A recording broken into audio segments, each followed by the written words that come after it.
Hello again, humans and freaks. I commend the pastors out there who are calling out and rebuking false teachers, false pastors by name, because that is biblical, you guys. So I want to read real quick a few verses from the book of Titus. So the book of Titus was a young pastor that the Apostle Paul taught and appointed. And the Apostle Paul is telling Titus, these are the qualifications that a true biblical pastor must have in order to be a pastor of a church, or an elder, or a bishop. All these terms are interchangeable. They all mean the same thing. Pastor, elder, bishop, it all means the same thing, which is you are someone leading a church, okay, as a pastor.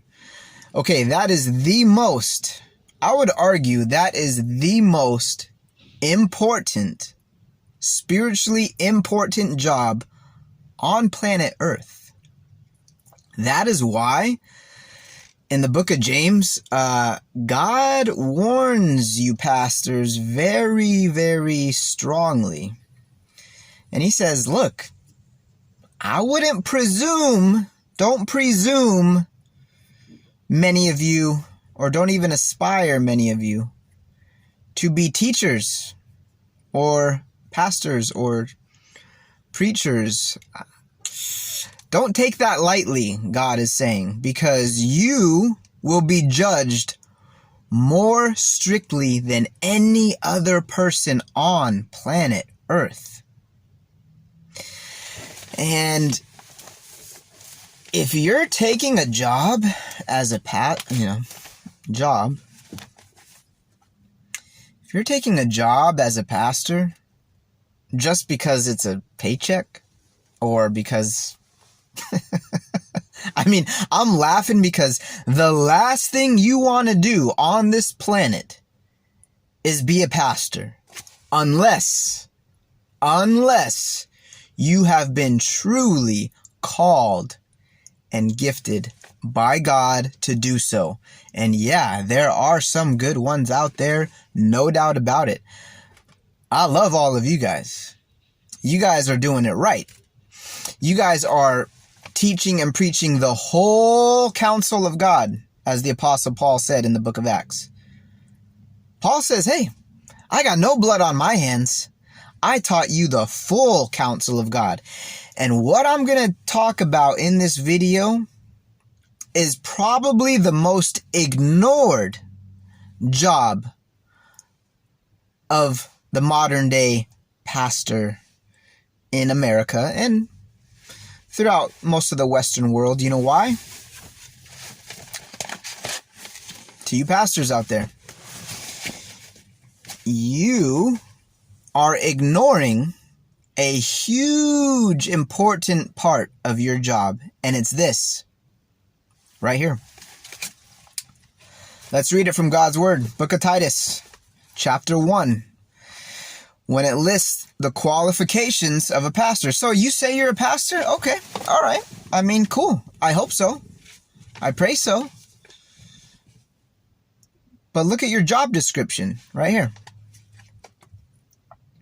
Chapter 1. Let's start in verse 5. For this reason, this is the Apostle Paul talking to Titus. For this reason, I left you in Crete, that you should set in order the things that are lacking, and appoint elders in every city as I command you. If a man is blameless, the husband of one wife, having faithful children, not accused of dissipation or insubordination, for a bishop must be blameless as a steward of God, not self-willed, not quick-tempered, not given to wine, not violent, not greedy for money. There goes a lot of you right there, not greedy for money. Verse 8, but hospitable, a lover of what is good, sober-minded, just, holy, self-controlled. And here it is in verse 9. This is where most of you ignore your job description. And it's a big one. Verse 9. Holding fast the faithful word as he has been taught, that he may be able by sound doctrine both to exhort, and here it is right here, and rebuke those who contradict. Contradict what? Sound doctrine. Let's read verse 9 again. Holding fast the faithful word as he has been taught, that he may be able by sound doctrine, so you must have sound doctrine first of all, both to exhort by sound doctrine and rebuke those who contradict.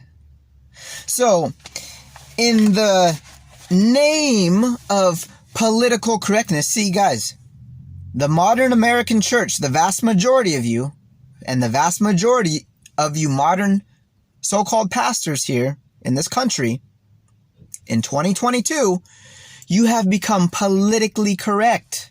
The church has become politically correct, and they say, oh, no.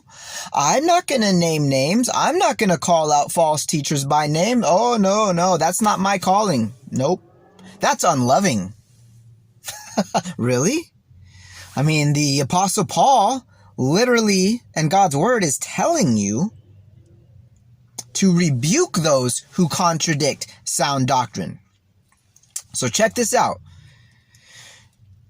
If you are a pastor, you're saying that God has given you a certain amount of his people, his sheep, to be under your care spiritually. And you're telling me that on Judgment Day, you are held to the strictest of judgmental standards, more than any other human being by God. And on Judgment Day, standing before God, God's going to say, hey, I put you in charge of this many sheep. Okay? The Bible calls Christians God's, sheep. We're his children, but we're sheep. He uses us as his sheep. That's what he calls us. And he tells the pastors to watch out for wolves. Okay? So in the Bible, sheep are God's people and wolves are Satan's people. Okay? So wolves are the bad guys. And what do wolves do? They eat sheep. They kill sheep. They destroy sheep. So you, pastor, you mean to tell me, see, this is why I don't want to be in your shoes. No. Unless you're truly called by God and gifted by God to be a pastor, being a pastor is the last thing you want to be on planet Earth, because you are in the most strictest of judgment places by God himself. So you don't want to be in that place unless you're for real. So you're standing before God and God says, hey, I put this many sheep under your care. And not only did you not warn the sheep about the false teachers, about the wolves, you didn't even warn them. So you're already disqualified there because you didn't even warn them. But to make matters worse, you opened the gate of the sheep. You opened their gate and let the wolves come in. And then to make matters even worse than that, not only did he not warn them about the wolves, you let them come in the front door of the sheep pen. And then the third thing you did, which is insane, is you partnered with the wolves as your buddies. This is what's going on in the church, guys. In another video, because this one's over, I'm trying to keep them short for you guys. I will name tons of names that are false teachers and false pastors and false shepherds, since your pastor most likely won't do it.